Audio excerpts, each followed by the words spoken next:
Bom dia, tudo bem com você? Vamos tomar um café?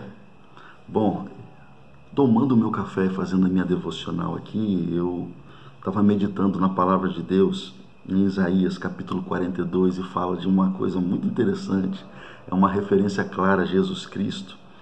E assim como a palavra nos ensina, nós temos que ter Jesus como alvo, como espelho, como uma maior influência nas nossas vidas e tentar de alguma forma viver como ele viveu aqui na terra e como ele continua vivendo nas nossas vidas, no nosso coração, através do teu Espírito e também através dos seus ensinos. Isaías capítulo 42, do verso 1 a 4 diz o seguinte: Eis o meu servo a quem sustento, o meu escolhido em quem tenho prazer.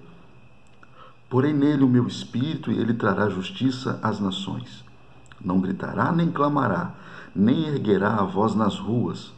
Não quebrará o caniço rachado e não apagará o pavio fumegante. Com fidelidade fará justiça. Não mostrará sua fraqueza, nem se deixará ferir, até que estabeleça a justiça na terra. Em sua lei as ilhas porão sua esperança. Palavra abençoada, maravilhosa, falando de Jesus e também falando para nós. E o grande desafio que eu tenho para você hoje é que você pegue essa profecia de Deus e traga para o seu coração. Pegue isso e traga para uma realidade na sua vida.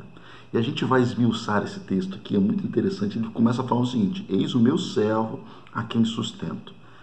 Primeira coisa que a gente aprende aqui é que Deus é o nosso sustento. Deus é a nossa sustentação, é a nossa base. Tem muitas pessoas achando que os recursos financeiros é a sua base. Eu estou muito bem porque eu fiz uma boa reserva. Eu não passo por dificuldades porque eu tenho uma boa conta bancária, uma conta bancária que seja vantajosa para mim. Ou tem mesmo pessoas que colocam a sua sustentação na sua saúde, outras colocam no seu poder, na sua influência sobre outras pessoas. Todas essas coisas não são coisas ruins. Todas essas questões não são questões que nós devemos evitar de forma alguma. Nós devemos ter equilíbrio financeiro, devemos ter uma boa saúde, lutar por isso. Nós devemos ter boas relações, devemos influenciar positivamente outras pessoas. Tudo isso é muito bom, mas a sustentação da nossa vida está em Deus. A sustentação da humanidade, da sociedade está em Deus. Quando isso foge, a gente tem então um problema muito grande. E esse problema muito grande da sustentação não ser em Deus cria uma série de dificuldades, inclusive no âmbito social, na sua justiça. Nós vivemos hoje uma completa falta de justiça, uma injustiça social. Hoje nós vemos um poder judiciário, inclusive, que ele vive à margem de tudo. Ele criou um outro poder. Ele criou um Estado paralelo. A justiça brasileira, ela vive fora dos parâmetros. As suas leis são a sua sustentação, e isso não é ruim, até aí tudo bem. O grande problema é que ela interfere em todos os outros poderes, em tudo. Ela ultrapassa o seu limite moral, ético e de responsabilidade. E isso traz um transtorno danado, traz instabilidade à nação. Isso traz instabilidade, porque da mesma forma que um reino dividido gera problema, imagina uma nação dividida. Você obedece a quem? Ao seu governante? Ao presidente da República? À Câmara dos Deputados? Ao STF? Ao prefeito? Ao OMS? Você obedece a quem? Você segue a quem? A mídia? Aos interesses econômicos? Aos interesses políticos? A gente obedece a quem? O brasileiro está perdido.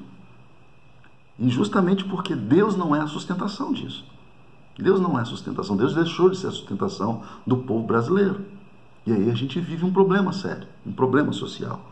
A Bíblia nos ensina aqui, o meu servo, se tratando de Jesus, ele é a sustentação. Eu o sustento. E ele sustenta para quê? Para que ele seja o sustentáculo das nossas vidas. E ele continua dizendo o seguinte: o meu escolhido, em quem tenho prazer, porém nele o meu espírito, e ele trará justiça às nações. Queridos, Se a gente aprendesse mais da palavra de Deus e praticasse ela, os ensinos de Jesus, nos nossos relacionamentos, no nosso cotidiano, nós não teríamos tanta injustiça assim. Presta atenção nisso. E o texto continua dizendo o seguinte: não quebrará o caniço rachado e não apagará o pavio fumegante, com fidelidade fará justiça. A gente passa na rua aí, você encontra uma série de pessoas e talvez eu ou você estejamos exatamente como esse texto fala aqui, como essa ilustração, um caniço rachado. Um caniço nada mais é do que uma vara, similar a uma vara de bambu, por exemplo, que está rachado, que está prestes a se esmigalhar, que está prestes a se quebrar todo.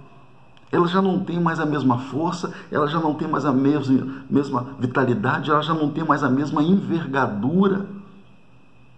E eu não posso ser o agente que acaba de quebrar. Eu não posso ser o agente que acaba de destruir, de desmontar. A minha justiça, o meu senso de justiça, a minha prática de justiça tem que consertar e não destruir.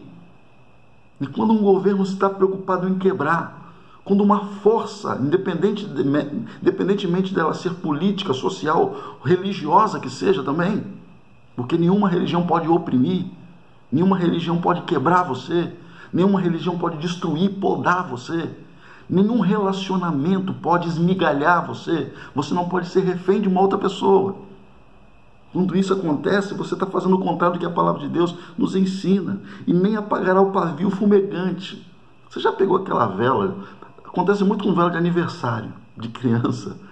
E aí a criança vai lá, sopra a vela e fica ali aquele fumegando ali, né? Não está apagado, mas também não está aceso. Daqui a pouquinho ela volta. Com o oxigênio ela volta. Às vezes as pessoas estão exatamente como aquele pavio ali. Não está apagado, não está aceso. E eu não posso ser o agente ali que vai pegar, né? Vai molhar a ponta do dedo e acabar de apagar. Não. Eu tenho que ser o oxigênio para aquela pessoa voltar a acender. Eu tenho que ser, os meus atos práticos na vida tem que voltar a acender e não de oprimir. Você já foi oprimido por alguém? Eu já fui, e é muito ruim. É muito ruim. Você já foi um opressor de alguém? Talvez. Nós precisamos refletir sobre isso também. Não é esse o nosso papel. E o texto termina da seguinte forma no verso 4: não mostrará fraqueza nem se deixará ferir, até que estabeleça a justiça na terra. Em sua lei, as ilhas porão a sua esperança. Quando olhamos para a lei de Deus, com a palavra de Deus, a nossa esperança tem que vir aqui. O salmista certa vez falou o seguinte: levanta os olhos para os montes, de onde me virá o meu socorro? Meu socorro vem de Deus. O meu socorro tem que vir de Deus. Todas as manhãs, quando eu acordo, diante das dificuldades da vida, eu tenho que observar, saber que Deus me sustentou, Deus me acordou. As misericórdias do Senhor vieram sobre a minha vida todas as manhãs. E aí eu tenho que agradecer a Deus, falar: Deus, muito obrigado.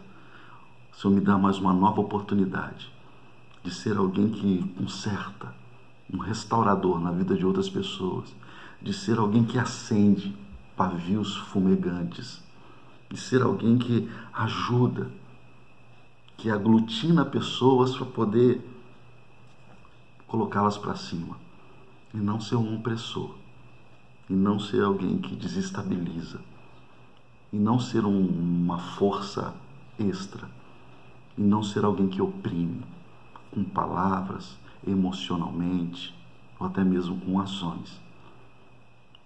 Que em nome de Jesus essa palavra seja para a nossa vida.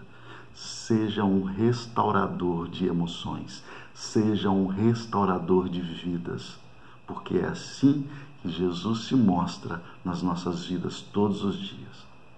Um bom dia e um bom café.